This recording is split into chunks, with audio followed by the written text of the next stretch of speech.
let's attack one of these guys. And we're actually going to go and chug something, I think. The elixir of life.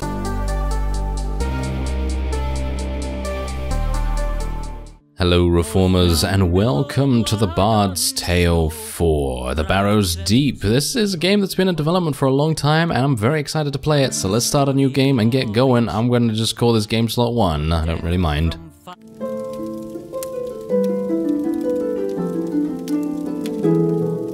The song I sing will tell the tale of a cold and wintry day, of castle walls and torchlit halls, and a price men had to pay. When evil fled and brave men bled, the Dark One came to stay, till men of old, for blood and gold, had rescued Skara Brae.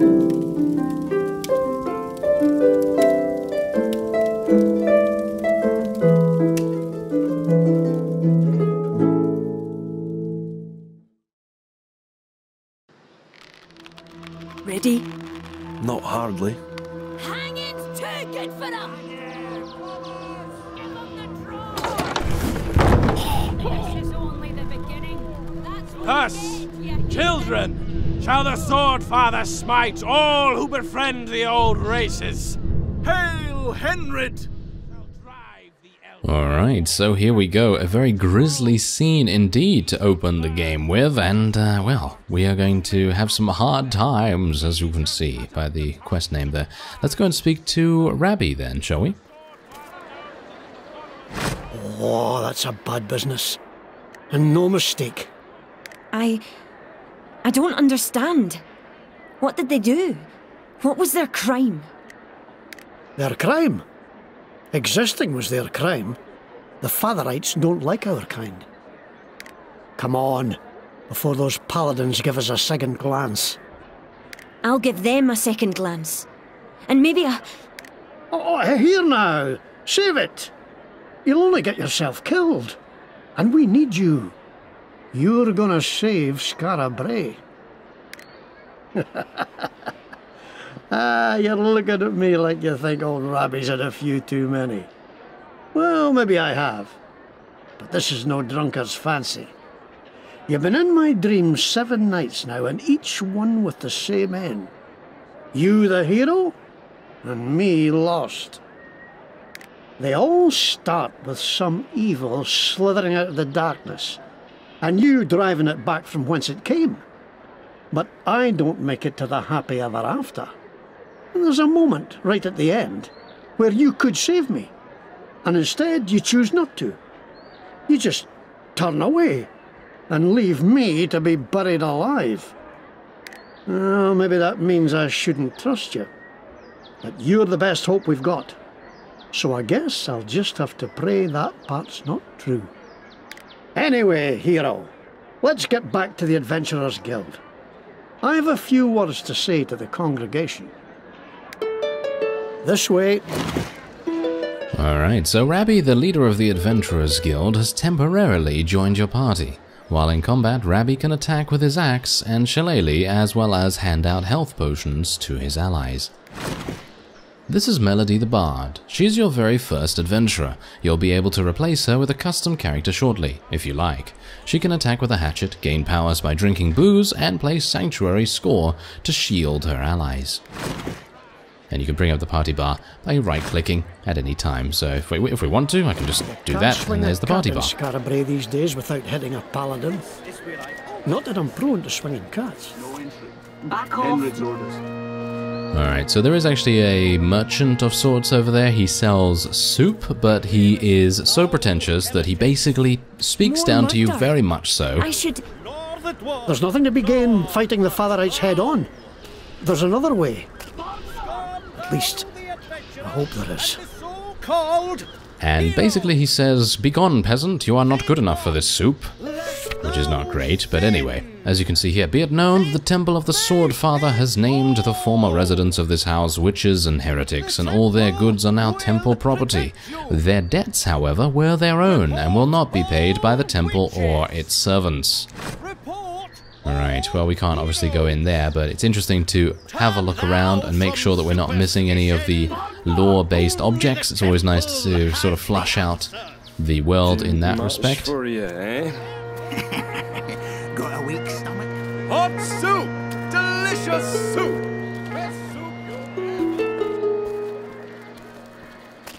I've known some good trout.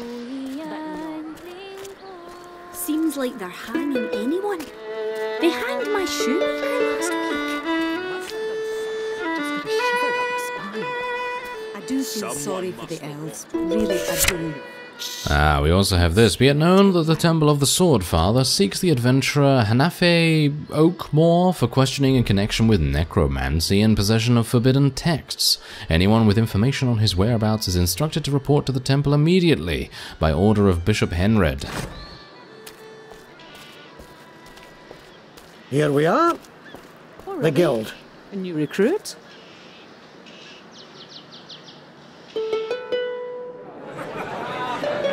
Rabbi! Hey, Rab. We are pleased you're safe. Aye, me too. Bide here a bit. I'm going to say a few words. There were more folk killed last night. Some great beast, they said. And again, they blame us for it. Something's brewing, that's for certain. I've heard the singing 3 times this month. 3 times! But what is behind it? Who is behind it? All right, quiet down, friends. I've something to say. What I just saw at Henred's hanging tree was the last straw. We can't just keep talking about doing something. We have to... Do you hear that? The Song of the Maiden. What does it foretell this time? Arrest the heretics! Burn this den of evil to the ground! This way, hero! Hurry! And here we get to choose whether we want to create a custom character. I think I'm going to do that actually, because obviously this is a little bit of a preview of the Bard's Tale 4, and it would be pretty fantastic to take a look at some of the options available. There's many. There are certainly quite a few. So, as you can see right here, we have 4 different archetypes to choose from. We have the Bard, the Practitioner, a Fighter, or the Rogue. And, well, as you can see here, Bards use spell points to tell stories so grand that they carry mystic properties along with them, imbuing the listener with the essence of the song. So they basically have the ability to sing songs and shield allies and all kinds of other benefits. Then we have the Practitioner here. Practitioners are master manipulators of magic. They excel at generating spell points and using them to unleash powerful spells to great effect. Now these guys can of course summon powerful monsters and assault crowds of enemies with gouts of fire, bolts of lightning, and psychic maelstroms. So they are very, very cool if you like the wizard sort of archetype. As you can see here, they actually do go into conjurers, magicians, sorcerers, wizards, and archmages. And then we have the Fighter. Fighters may be brutish berserkers who fling themselves headlong into battle and use their generally superior stats and carry themselves through the fight, or they may be more tactical fighters who can duel with an opponent and come out unscathed. So this is more of your tanking archetype. By the looks of things though, you might be able to dual wield, not entirely sure about that, but if you want to be sneaky, or if you want to shoot someone with a bow, then the Rogue is certainly the person for you. Rogues excel at deception, misdirection, and finding the perfect opportunity to circumvent enemy defenses and land devastating killing blows on key targets. Now these guys can also conceal your party and allow ambushes to be a little bit easier. Now for this, considering this is the Bard's Tale, it would probably make sense for us to select a Bard, wouldn't it? So let's go on to the culture menu. Now this will determine your race. So if I, for example, select the first race here, you will be getting a different cultural passive for each race or culture in this respect. And you can see here, the Bade, I guess, the Bade people are well educated and clever. Gain 1 bonus skill at levels 3, 10, and 18. I don't know how good that actually is, so we're just gonna go on what I think at the moment, and we'll just go through them all just so you can actually see what these cultural passives all do.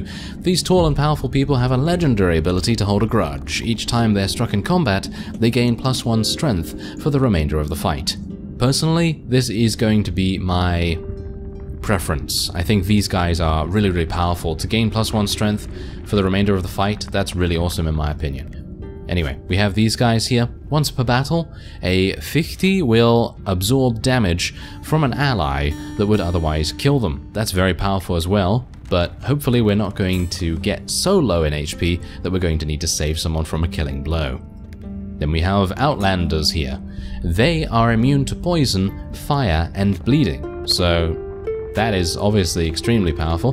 We have Dwarves, who are immune to stunned, rooted, or being forcibly moved. And then we have Elves, who have 30% extra intelligence, as well as +1 maximum spell point. So personally, I would say that if you're going to be a practitioner, then an Elf is definitely the way to go. And then we have the Trow here, who are opportunists, and you gain 1 opportunity when you land a killing blow. This may happen only once per turn. Now, opportunity basically is action points. You have spell points and you have opportunity points. Opportunity points are more like action points where they govern basically everything you do with the exception of casting spells and singing songs. So if you, for example, get an additional opportunity here, you're going to be able to attack an additional time with one of your party members or something along those lines. Now we are of course going to go for the Einar here. I personally feel like gaining +1 strength every time you get hit in a battle is really awesome. So we're going to go and customize.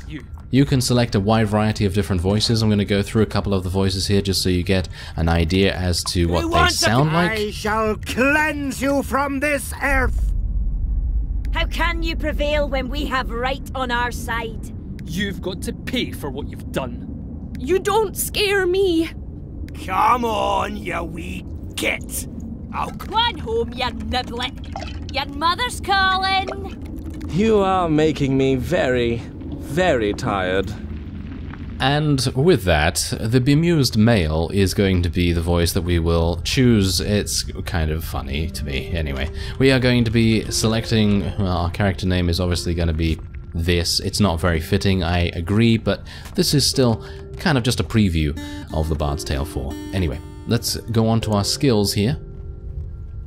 Welcome to your skill tree. Each time you level up, you earn a skill point, which can be spent to unlock a new skill. And there are many different skills here, and we're going to take a quick look at them and see just exactly what we want to do. Now, as you can see here, to unlock the second tier, you need to spend 8 skill points. To unlock the third tier, you need to spend an additional 16 points. And the first time you unlock a tier, you'll have to travel to the Adventurer's Guild to be judged worthy of advancement by the review board. That's going to be nerve-wracking.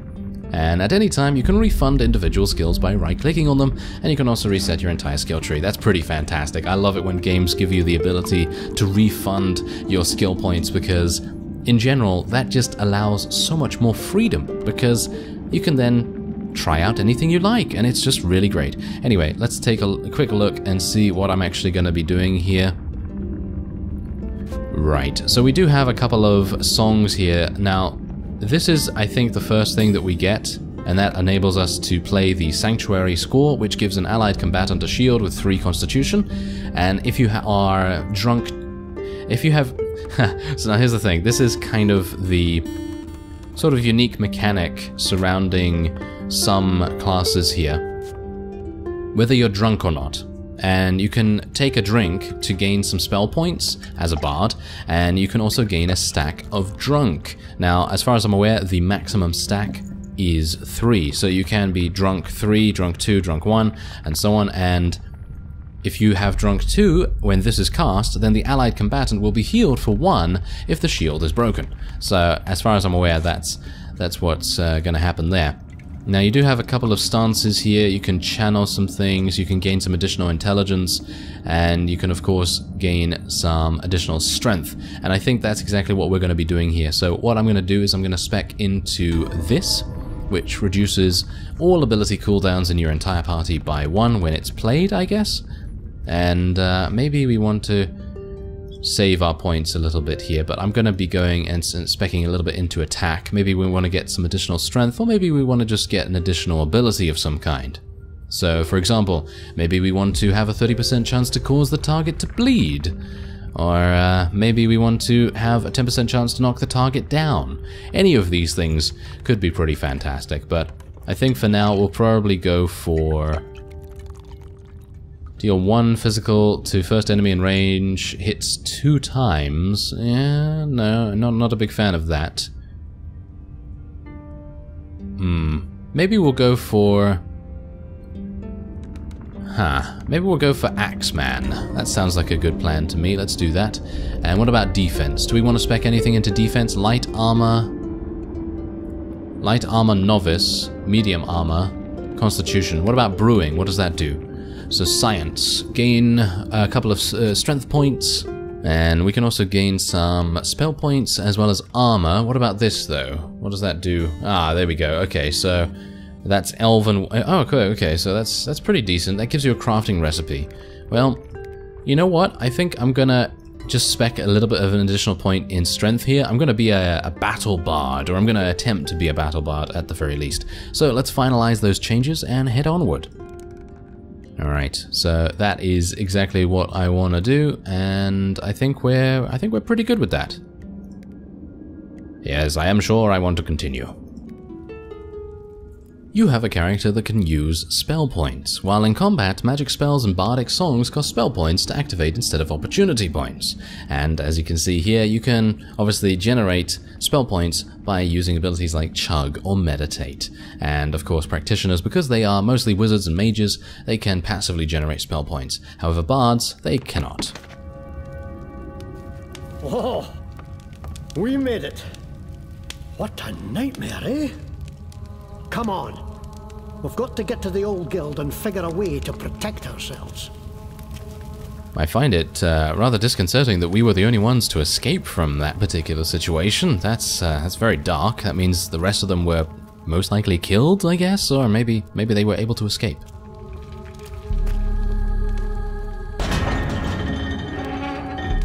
The Adventurers Guild from back before the old town was buried is still here after all these years.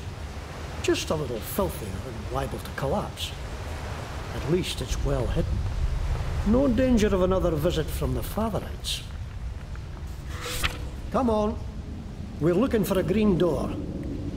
Do not enter. By order of the temple, this property is condemned. Disease, corruption, or abominations may be found within. Do not enter. So they had to say it twice, huh? Yes. Definitely. Okay, so let's have a look. What's this? Okay, I can ignite it. But we're going to collect some herbs here. Give me that. Destroy the barrel. See what's in the barrel. What is it? Mushrooms. Okay, so we can eat some mushrooms. The entire party regains 1 constitution. It's kind of nice. And anything else to do around here? No. But it's okay, because we can head onward.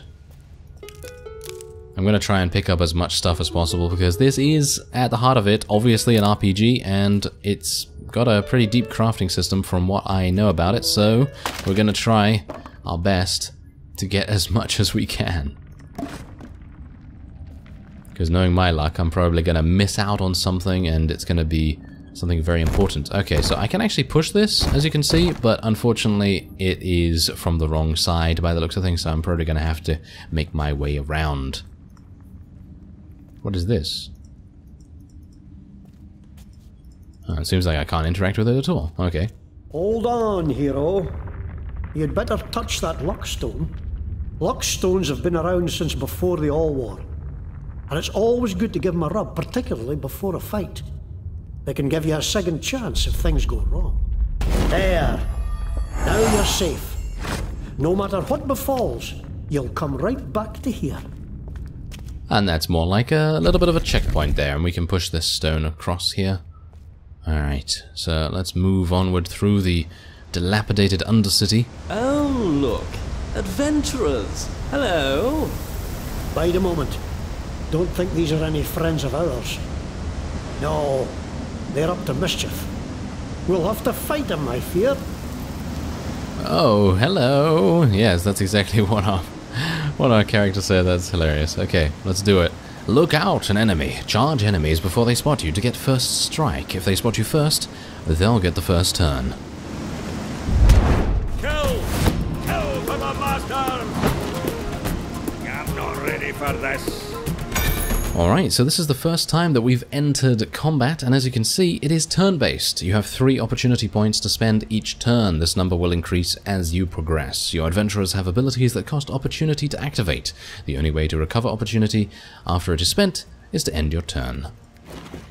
Alright, so we have a whole bunch of abilities here. We have Chop, which does have a 30% chance to apply 1 stack of bleed, and as you can see, the grid on the floor here has a lot of different situational benefits. So for example, at the one, well, you'll see in a second, but with this one character on the right here that we have, Rabbi, he is actually in possession of an ability that can only be used down a certain lane or certain grid of the battlefield. Whereas my character, he can, as you can see by the little tooltip here, he can attack basically anywhere he likes. So let's do that. Let's attack one of these guys. And we're actually going to go and chug something, I think. The elixir of life. Alright, so now we have chugged something, and we now have 1 spell point, as you can see here. And this gives me the opportunity to reduce all ability skill cooldowns in your entire party by 1. So if I wanted to, I could cast this, and then I could use Chop again. So if I wanted to, I could do that. Otherwise, what I am actually going to do and use this for is Sanctuary Score, because I want to try and protect myself a little bit. There we go. I've gained a little bit of HP, as you can see there. And we can now switch to Rabbi, who has 2 abilities that he can use. He can use Chop, and he can use Head Knocker. And we're hopefully going to be able to gain an additional combat ability at some point in the future. Anyway, we are going to use Chop against this fellow. And then we're going to use Head Knocker, which, as you can see, can only go down 1 lane in front of the character. And this is actually going to kill him instantly because it does 6 damage. Pretty powerful ability.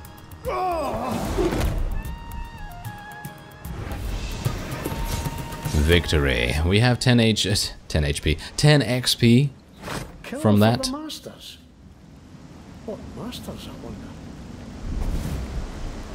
And hopefully I'll be able to... Yes, there we go. Give me the gold, and we have a Cutthroat Dragon's Bile Bomb. Yes, we're going to be using that in just a second. Ooh, we also gained a Rusty Hatchet.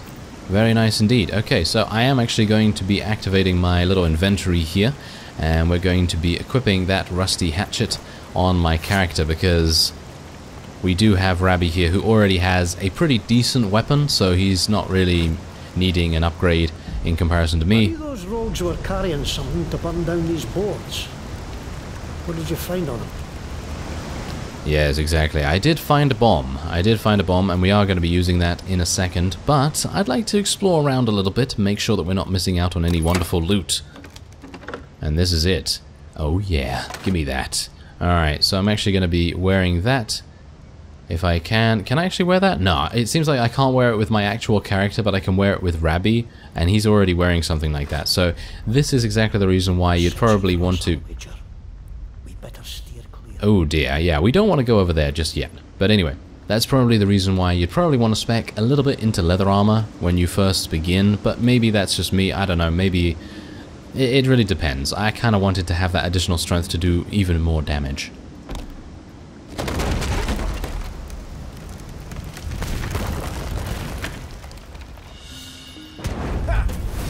There we go. Had to get a first strike in.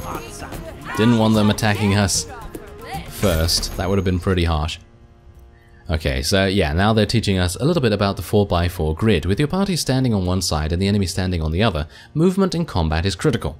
Which enemy an adventurer hits depends entirely on where they stand on the battlefield and the targeting pattern of the ability they're using, which is what I was talking about previously. So let's see if I can make good use of this. Okay, so Rabbi, he's probably going to be able to at least kill one and deal massive damage to another one. So let's see if we can do that. So let's use Head Knocker against this one. That has a 2-turn cooldown. Now what we could actually do is we could use my ability on our other character here to reduce that cooldown by 1, and so Rabbi would only need to wait another turn for that to come back, and then we'd obviously have a pretty easy time of things. But anyway, let's do some damage there. Ah, that guy's actually bleeding, so maybe we don't even need to worry about him. Am I supposed to be doing something? And am I supposed to be doing something? Yes, you are. Yes, thank you. Okay, so let's do some damage there. That guy's probably going to die from the bleed, I hope. You've used all your opportunity and you have no spell points left to spend. Left click on that and yes, or you can press space.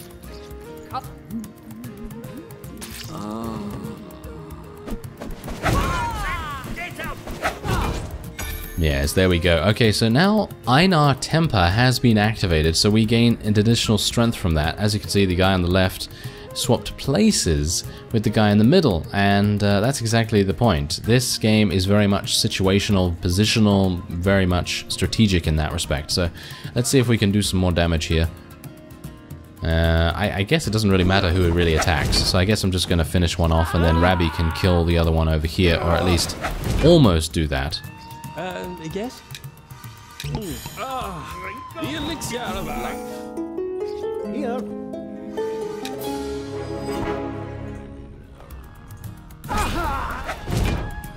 Did you see what I did there? Oh yes, reducing our cooldown by 1 then gave Rabbi the additional ability to, you know, finish off our opponent. That was a nasty scrap. Let's see to our wounds. You've taken some damage. Heal up before your next fight by eating food. Right-click to bring up the party bar and click the inventory button to open your inventory, then right-click on the hearty stew to eat it. Now, technically I don't really need to do that, I'd say, because I did only take a little bit of damage, but for the sake of this, I'm just going to do it, just so that you can see what happens. And, yeah, we're now full HP, obviously. Anyway, let's head in over here and see what's going on with this chest. It's very satisfying to open chests in this game. Ah, rusty arming sword. Right. I'm not entirely sure what I want to use. Do I want to use an axe? Or do I want to use a sword? Not entirely sure about that at the moment, actually. Well, I do have lumbering strike. Isn't that... Wait a minute. Ah, okay, so technically I could... Aha, I see. So I could technically have 2 attacks on at once, or I could just have these spells on. Interesting. Well, I guess I'm just going to use Chop for now. This does have Channel 1, deal 8 physical damage to the first enemy in range. That sounds like a pretty fun ability, so I think I'm actually going to try and use that, and we'll see how it goes. Ah yes, as you can see here, you have multiple inventory pages in which to store items. And yes, on the left is that, and mastered abilities are abilities that have been permanently committed to memory by the adventurer. You gain mastered abilities primarily through your skill tree. You can change which adventurer you're viewing by selecting their portrait at the bottom. And lastly, you can switch over to the crafting menu by clicking this, and as you can see here, I can make all kinds of wonderful things. So, for example, I can cook some herbs. And so on and so forth. But for now, I'm actually just going to take a look and see what he has. He actually has lumbering strike as well, apparently. But do I actually need to give him that? Maybe it would be an idea. Well, I don't know whether it really matters. Anyway, let's move on and see what we can do. I'm just trying to get first strike most of the time, because if, you know, they have the first attack, then we might be in a bit of trouble. Alright, so we do have lumbering strike here and head knocker, but you can see here that it only goes straight. So technically what we need to do is move like this. Now the problem with that is, of course, I'm not able to actually do anything else now. I'm gonna, you know, I can't move my character and then attack because we only have 3 opportunity points. So what we're gonna do is I am gonna try and use lumbering strike against this fellow. Ah, right. Oh, okay, I get it. I get it. Okay, so I know exactly what the channel means now. It means it's gonna channel for 1 turn and then it's going to attack. Oh, okay. Well, that's actually not even that bad, because I can chug something and we can actually then give ourselves a bit of a shield here. There we go. And I guess I could also move, I suppose. That might make sense. Now the enemy's going to be able to do something. They can probably move out of the way if they want to. No, it's just moving backwards. That's probably not the best idea. So there you go. Ah, the target is now bleeding. That's fantastic. Should have kept Chop on. I definitely should have kept Chop on, but, well, can't really do much about that now, so I guess I'm just going to have to channel and see what happens. And Rabbi can actually do Chop, so he can probably kill this. There we go. And then we can move over here and end our turn.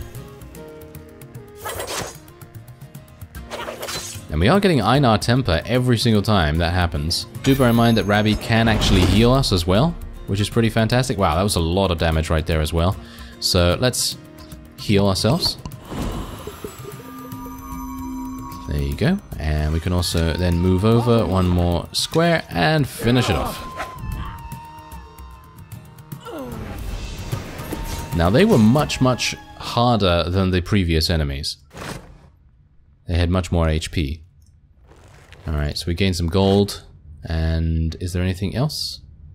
Doesn't seem like there's anything else, but seems like there's an enemy behind this wall here. Which we might have some difficulties with, who knows? And what's this? We might be able to get past that at some point in the future as well. And here's another save stone. Better safe than sorry, I always say. This is an ancient luck stone. You'll find these all over the wilds and dungeons of Caith. You can choose to save your game at one of these luck stones, or if you're daring, you can instead consume the luck stone's magic. Aha! Destroying the stone but gaining experience for your entire party.